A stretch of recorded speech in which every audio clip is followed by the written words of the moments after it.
জীবন মানে প্যারা। বাড়িতে থাকলেও সমস্ত কাজ, কোনো জায়গায় যেতে হলেও কাজ, আবার এসে সমস্ত কাজ করে নেওয়া লাগে। হ্যালো এভরিওয়ান, কি খবর, কেমন আছেন সবাই? আশা করি সবাই ভালো আছেন। তো প্রতিদিনের মতো আবার একটা নতুন ভিডিও নিয়ে হাজির হলাম। আশা করছি আজকের ভিডিওটা আপনাদের ভালো লাগবে। তো সবাইকে স্বাগত জানাই, শুরু করছি আজকের ভিডিওটা। তো এই তো সকালে উঠে আমি চা করে নিচ্ছি। তো গরমের দিন তো চা খেতে অতটা ভালো লাগে না, তবুও যেন সর্দি গরমির মতো লেগেছে ঠান্ডা গরমে। তো গলাটা কেমন একটা খুসখুস করছে, তো ভাবছি একটু চা করে নিই। আর প্রতিদিন তো গরমে তো চা খেতে ইচ্ছা করে না, তো সকালে একটু চা করে নিয়ে এই তো ছেলে মেয়েদের সাথে একটু চা খেয়ে নিলাম।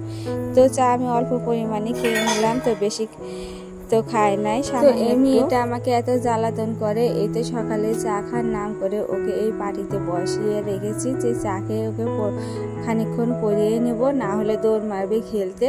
তো এই তো চা খাওয়ার বাহানায় ওকে নিয়ে বসেছি, একটু চা খেয়ে ওকে পরিয়ে নেব। আর এতটাই দুষ্টু হয়েছে, শুধু খেলা আর খেলা, পড়তেই চায় না। আর মেয়ের দিকে সময় দিতে পারি না, তবুও সকালের দিকে যখন মনে করি একটু সময় দেব তো খেলতে দৌড়াই। আর একটু পর প্রাইভেটে নিয়ে যাব, সেজন্য একটু সামান্য পড়া বাকি ছিল, তো সেজন্য বসে পড়লাম মেয়েকে নিয়ে। এদিক চা খাওয়াটা হয়ে গেছে, আর ওকে একটু পরিয়ে আমি রান্নাঘরে চলে যাব বাকি রান্না বান্না করার জন্য। তো আমাদের মেয়েদের জীবন মানে প্যারা, সমস্ত কাজেই এই তো প্যারার মধ্যে চলতে হয়। তো দুপুর চলে আসলো, সমস্ত কাজ রান্না বাড়া খাওয়া দাওয়া হয়ে গেছে, তো সেটুকু ভিডিও আনলাম না। আর এবার দুপুরে এই তো মাছ কেটে নিচ্ছি, রান্না বান্না জোগাড় করে নিচ্ছি, রান্না করব। তো তার আগে এতে একটা কাঁঠাল এনেছিলাম কাকিমাদের বাড়ি থেকে, তো কাঁঠাল লাগিয়ে ফিরে রেখেছি, যে কষ্টটা বেরিয়ে গেলে এদিকে আমি মাছটা ফাঁকে কুটে নিচ্ছি। তো রান্নাঘরে আমাদের মেয়েদের জীবনের পড়াই বেশিরভাগ সময় কেটে যায়, তবু কাজের নামই নেই, যে কিছুই করে না। হাজবেন্ড বলে তো কি করো, তো এই হচ্ছে মেয়েদের জীবন। তো এদিকে মাছটা কাটা হয়ে গেল, আর কাঁঠালটা কেটে নিচ্ছি, আর হাতে একটু তেল মাখিয়ে নিলাম। তো কাঁঠাল কাটতে ভীষণ অপছন্দ লাগে আমার থেকে। আর এদিকে মশলাগুলো করে নিচ্ছি। আর দেখে বুঝতে পারছেন রান্নাঘরে আমাদের মেয়েদের জীবনে কতখানি সময় লেগে যায়, নিজের দিকে তো সময় দেওয়াই যায় না। তো চুলাটা প্রথমে ধরিয়ে দিয়ে আমি কাঁঠালটাকে সেদ্ধ করে নিব। আর এদিকে আবার বাজার আছে, যেগুলো বাদ বাকি বাজার। তো আজকে অনেকগুলো বাজার করেছে, কালকে কোরবানি ঈদ আছে, তো ঈদের জন্য দোকানপাট খোলা থাকবে না, সেজন্য কাঁচা বাজার কিছু করে রেখেছে।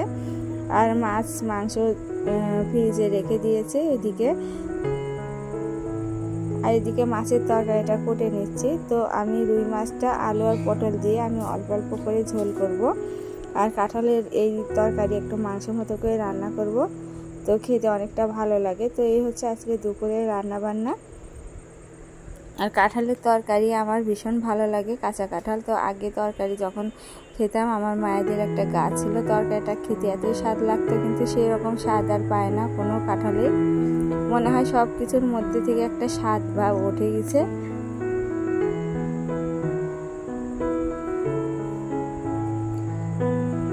আর খুব গরমে তো এই তো বাইরে রান্না করি, তাও ঘেমে যায়। তো ঘামা তো অত বিষয় না, কিন্তু প্রচণ্ড গরম আর সহ্যই হচ্ছে না। নিজের দিকে তো খেয়াল দিতেই পারি না, এই চুলাতে রান্না করতে অনেকটা সময় লেগে যায়। তো এদিকে আমার কাঁঠালের তরকারিটা হয়ে গেছে, আর তরকারিটা খেতে খুবই সুন্দর হয়েছিল। তো এদিকে আবার মাছের ঝোলটা করে নেব, মাছগুলো আগে ভেজে নেব, লবণ আর হলুদ মাখিয়ে নিলাম। তো লবণ তো আমি আগেই মেখে রেখেছি, এবারে হলুদ দিয়ে আমি মাছগুলোকে ভেজে নিচ্ছি। তো মেয়েদের জীবনে প্রতিটা সময় এই রান্নাবাড়ির মধ্যে কেটে যায়, আর বাদ বাকি যে কাজগুলো থাকে সবগুলো করতে করতে এই তো সারাদিন চলে যায় এইভাবে কাজ করতে। তো আমার তো কোনো হেল্পিং হ্যান্ড নেই, সমস্ত কাজ আমি একা হাতে করে থাকি।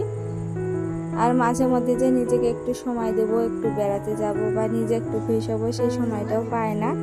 তো আজকে একটু সব কিছু রান্নাবাড়ি করে 4টার দিকে বান্ধবীরাও ফোন দিল, ওরা একটু বাইরে যাবে নাকি। তো আমি হয়তো বাসনপত্র ছিল, তো তাড়াহুড়ো করে বাসনপত্র মেজে কাপড় চোপড় ধুয়ে রেডি হয়ে গেলাম। তো সবসময় সংসারে থেকে নিজের দিকেও তো একটু খেয়াল দিতে হবে, তো সেই সময়টা পায় না। তো আজকে একটু সময় পেলাম, তো চলে গেলাম এই তো বাইরে একটু পার্লারে। আর কালকে ঈদ, পার্লারে অনেকটাই ভিড় থাকবে, যাব কিনা এরকম ভাবতে ভাবতে তবুও চলে গেলাম। আর অনেক কিছুই করার ইচ্ছা ছিল, কিন্তু ভিড়ের জন্য সামান্য একটু কাজ সেরে তারপরে চলে আসলাম। আর সেই সকালে তো স্নান করি, পুজো দেওয়া থাকে, তারপরে বিকালে তো রান্নাবাড়ি করে তো নিজে একটু ফ্রেশ হয়ে নিই। তারপরে ঘরগুলোকে একটু ঝাড় দিয়ে নেব। তো আস্তে আস্তে যে কখন আসা হবে তার ঠিক নেই, যাবো তো 5:30টার দিকে। তো ঘর দুয়ারগুলো ঝাড় দিয়ে নিচ্ছি, বিকালে ঘর দুয়ারটা অপরিষ্কার থাকে। আর তার মাঝেও তো আমি একবার ঘরগুলো ঝাড় দিয়ে নিয়েছি। আর এই ছোট মেয়ের জন্য আমার ঘরগুলো অনেকটা অপরিষ্কার থাকে, কাগজ খেলনা এটা সেটা চারিদিকে ছড়িয়ে রাখে। তো প্রশংসা করার মতো কিছুই নেই, সেজন্য বললাম। তো এই তো আবার রেডি হয়ে চলে যাচ্ছি সবার সাথে একটু পার্লারে। আর বিকালে একটু বাইরের বাতাস ভালোই লাগে। আর বাড়ির মধ্যে থাকলে হয়তো এই কাজ সে কাজ সারলাম, হয়তো একটু ঘুম ধরে যেত, কিন্তু বাইরের প্রকৃতি তো আর দেখা হতো না। আর এই যে জাটার মুখে অনেকটা ব্রণ বের হয়েছে, সেজন্য মুখটা ঢেকে রেখেছে, ও দেখাবে না, তো তার জন্য আরো যাওয়া। আর এই যে ঘন জঙ্গল, বাগান, এদিক দিয়ে আমরা হেঁটে হেঁটে যাচ্ছি বাগানের হাওয়া খাওয়ার জন্য। তো আমরা কি করি, মাঝে মধ্যে ভ্যানেই যাই।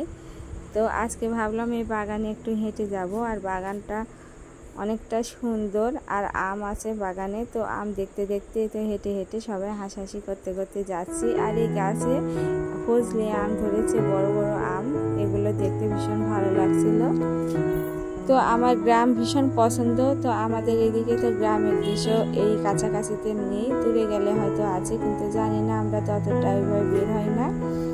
আর এই যে এই গাছটাতে এক ঝোপাতে কতগুলো আম ধরে আছে। আর এই জমির আল দিয়ে আমরা হেঁটে যাচ্ছি বাজারে। তো অনেকটা সময় লাগে এদিক দিয়ে হেঁটে বাজারে যেতে। তো বন্ধুরা, এতক্ষণ আমার ভিডিও যারা এতক্ষণ দেখতে চলে এসেছেন, প্লিজ আমার আজকের এই ভিডিওতে একটা লাইক করে দেবেন এবং সাবস্ক্রাইব করে আমার চ্যানেলের পাশেই থাকবেন এবং শেয়ার করে দেওয়ার অনুরোধ জানাচ্ছি। আর যারা ফেসবুক থেকে দেখছেন, আমার আজকের এই ভিডিওটি লাইক এবং ফলো করে দেবেন। তো এই বাগানের মধ্যে একটা অনেক বড় বিল্ডিং ছিল, তো সেটা একটু দেখলাম।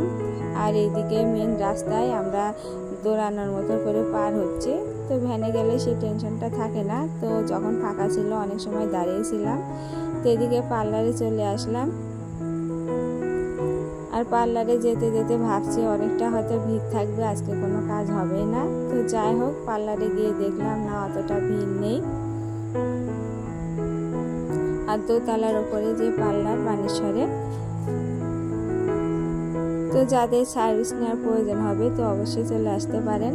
তো অতটা ভিড় ছিল না, দেখে বুঝতেই পারছেন। তো আমার যেটুকু কাজ ছিল আমি সেরে নিলাম।